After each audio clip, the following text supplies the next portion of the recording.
en la tarifa industrial entre el 2 y 5% para el mes de julio de este año. ¿Cuál es el saldo de todos los 18 meses consecutivos de bajas y el mes único de alzas? Pues bien, si nosotros contrastamos el precio de la energía eléctrica de diciembre del 2014, mes en el que inicia la implementación de la reforma energética, con el precio de la energía eléctrica de julio del 2016, pues la tarifa industrial promedio en México disminuyó entre 19% y 30%. ¿Cuál es el comportamiento de la tarifa industrial? También incorporando los 19 meses de implementación de la reforma energética, la tarifa comercial de México ha disminuido entre un 4% y un 16%. ¿Cuál es el efecto en la tarifa doméstica de alto consumo? Aquella que tienen solamente 440,000 usuarios de los 40 millones de usuarios que tiene el Sistema Eléctrico Nacional. Esa tarifa, la doméstica de alto consumo, en el periodo diciembre 2014 a julio del 2016, ha disminuido en un 3.8%. Y con respecto a la tarifa doméstica de bajo consumo, la que utiliza el 90% de los usuarios de la Comisión Federal de Electricidad, que son 35.5 millones de usuarios, de los 40 millones de usuarios que tenemos en la empresa, pues bien, esa tarifa que antes de la reforma energética subía a razón de 4% anual, y así fue del 2006 al 2014, en el 2015 la tarifa doméstica de bajo consumo no aumentó y de hecho disminuyó en 2%.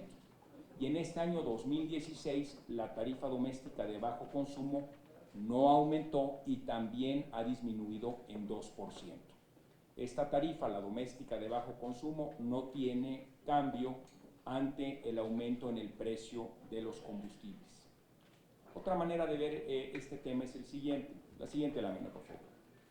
Verán ustedes cómo en cada uno de los rubros de usuarios que tenemos en la Comisión Federal de Electricidad, industrial de media tensión o industrial ordinaria de media tensión, comercial en distintos niveles de demanda y domésticos de alto y bajo consumo, lo que se acredita puntualmente es que las tarifas de energía eléctrica para los consumidores industriales, comerciales y domésticos ha disminuido a lo largo de los 19 meses de implementación de la reforma energética. La siguiente, por favor. ¿Cómo contrasta eso con las tarifas de energía eléctrica en otros lugares del mundo? Si me permiten, este gráfico señala un dato muy importante para la competitividad nacional. Por un lado, es importante recordar que en el 2012, antes de la reforma energética, la tarifa industrial promedio de nuestro país era 84% más alta que la tarifa industrial promedio en los Estados Unidos de Norteamérica. A partir del mes de diciembre del 2014 y en adelante, vemos que se ha ido cerrando la brecha entre la tarifa industrial promedio mexicana y la norteamericana. De hecho, con datos de la USA Energy Information Administration, en el mes de abril del 2016, la tarifa industrial promedio mexicana era solamente 8% más alta que la tarifa industrial promedio de los Estados Unidos.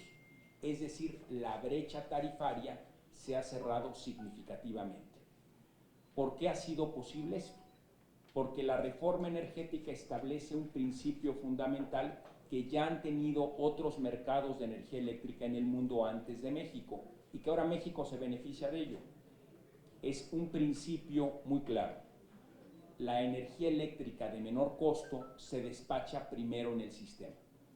Y ante el incentivo de competencia privada, nacional e internacional en el sector eléctrico, hay un potente mecanismo para que la Comisión Federal de Electricidad lleve a cabo los cambios de su tecnología y de sus instalaciones para utilizar combustibles más baratos y amigables con el medio ambiente, como el gas natural y las fuentes renovables, en lugar de utilizar combustibles caros y contaminantes como el combustorio y el diésel. De hecho, la Comisión Federal de Electricidad ha sustituido ya en 50% el uso del combustorio que utilizaba en el 2012, ahora ya en el 2016. Y el propósito de la empresa es desplazar el 90% del combustorio que utilizábamos en el 2012 para el 2018. Por esa razón ha sido posible cerrar la brecha tarifaria entre la tarifa promedio industrial de los Estados Unidos con la de nuestro país. La siguiente, por favor. Una manera adicional de ver este fenómeno es contrastar la tarifa promedio industrial en distintos estados de la Unión Americana con lo que tiene México. Y este gráfico muestra que en 22 estados de la Unión Americana las tarifas industriales son más altas que las tarifas industriales de nuestro país.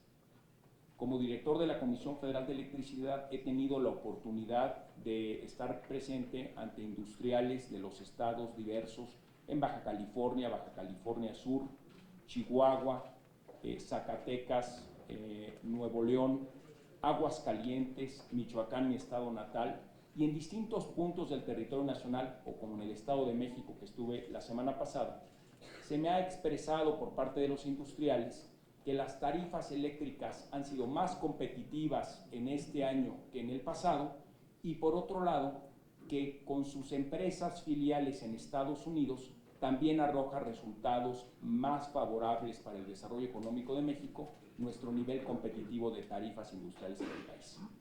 Un ejemplo interesante son los estados de California y de Florida.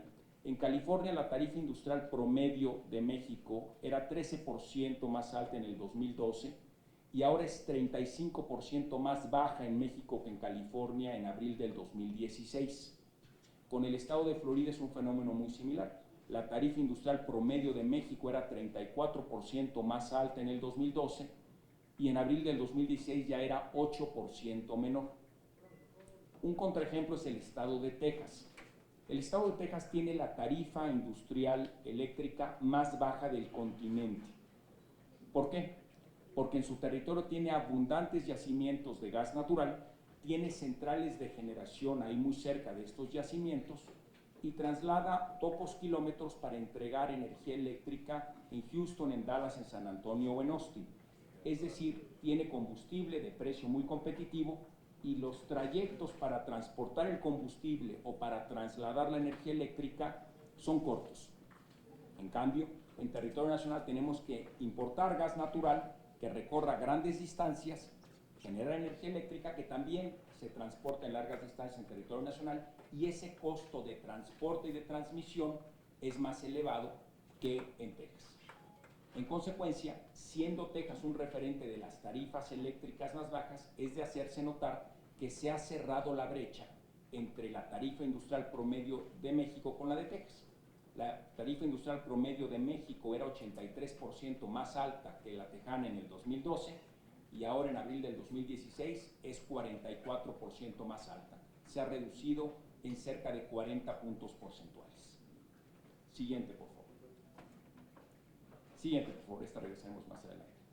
Ahora, permítanme señalar cómo está organizada la Comisión Federal de Electricidad consecuente con la reforma energética que ha impulsado el presidente Enrique Peña Nieto. Para poder competir en el nuevo mercado de generación, la Comisión Federal de Electricidad se ha dividido en 6 empresas subsidiarias de generación, cada una organizada de manera independiente entre sí y que competirán entre sí y con las generadoras del sector privado nacional e internacional para ofrecer energía eléctrica en el mercado. Reitero que el principio fundamental de todo mercado eléctrico ya está en México. La energía eléctrica de menor costo se despachará primero. En consecuencia, cada una de estas subsidiarias de generación tiene los incentivos para actualizar tecnología, cambiar combustibles caros y contaminantes por baratos y amigables con el medio ambiente y poder participar con éxito en el mercado. Para trasladar la energía eléctrica de un lugar del territorio nacional a otro, se estableció una empresa subsidiaria de transmisión, con separación estricta, legal y contable con las áreas de generación. También se ha creado una nueva empresa subsidiaria de distribución, cuyo director está aquí presente, el ingeniero Roberto Vidal, que tiene casi 20 años de experiencia en la empresa y que antes era el subdirector de distribución. Esta empresa subsidiaria de distribución administra 16 unidades de negocio, que son las 16 regiones en las que opera el sistema de distribución a nivel nacional de tiempo atrás. Cada una de estas unidades de negocio y la subsidiaria en su conjunto deben de llevar libros contables separados y deben de entregar esta información, al igual que la sociedad de transmisión, a la Comisión Reguladora de Energía, quien con esa información va a determinar las tarifas eléctricas de transmisión y de distribución que deben de pagar todos por igual. Es decir, piso parejo en la competencia en generación y piso parejo en las tarifas de transmisión y de distribución establecidas por un órgano independiente que es la Comisión Reguladora de Energía. Para vender ese suministro se han creado una empresa subsidiaria de suministro básico que atenderá a los usuarios de bajo consumo, domésticos y comerciales, y se ha creado una empresa filial de suministro calificado que le venderá energía eléctrica a los usuarios de alto consumo o usuarios calificados en los sectores industrial y comercial. En ese sector habrá competencia con el sector privado que pueda ofrecer paquetes de energía a los consumidores calificados de alto consumo. Finalmente, y al igual que todas las empresas energéticas del mundo desarrollado, la Comisión Federal de Electricidad, a partir de la reforma energética, puede ahora comercializar combustibles. Puede vender gas natural, carbón, combustóleo u energía en el mercado.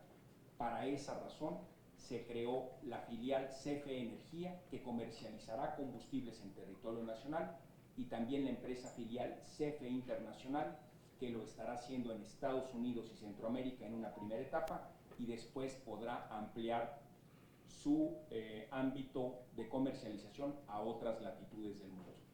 Siguiente, por favor. Esta es la nueva integración de los consejos de administración de las empresas subsidiarias y filiales, como quedó mandatado en los términos de estricta separación legal consecuente con la nueva normativa de la reforma energética. El Consejo de Administración se compone de un consejero independiente que ya fue aprobado por el Consejo de Administración de la empresa, un consejero de la Secretaría de Hacienda, uno de la Secretaría de Energía y uno más del Gobierno Federal, que es un representante de CFE. El director general de la CFE también forma parte y preside los órganos que integran el Consejo de Administración. Siguiente, por favor. ¿Cuál es el calendario de implementación de esta nueva estructura de organización en la CFE? Ya se cumplió el parámetro de crear legalmente las empresas en el primer trimestre de este año, ya están las empresas listas para operar y en el segundo semestre de este año, en el tiempo que ahora nos ocupa, se llevará a cabo la separación de activos, la separación de sistemas y la separación de personal para implementar puntualmente a partir del primer día del año siguiente la operación de las empresas subsidiarias y filiales conforme lo marca la normatividad. Estaremos informando al Senado de la República y a la Cámara de Diputados, como lo hemos hecho hasta la fecha, del cumplimiento de los hitos legales y normativos que nos mandata la reforma energética.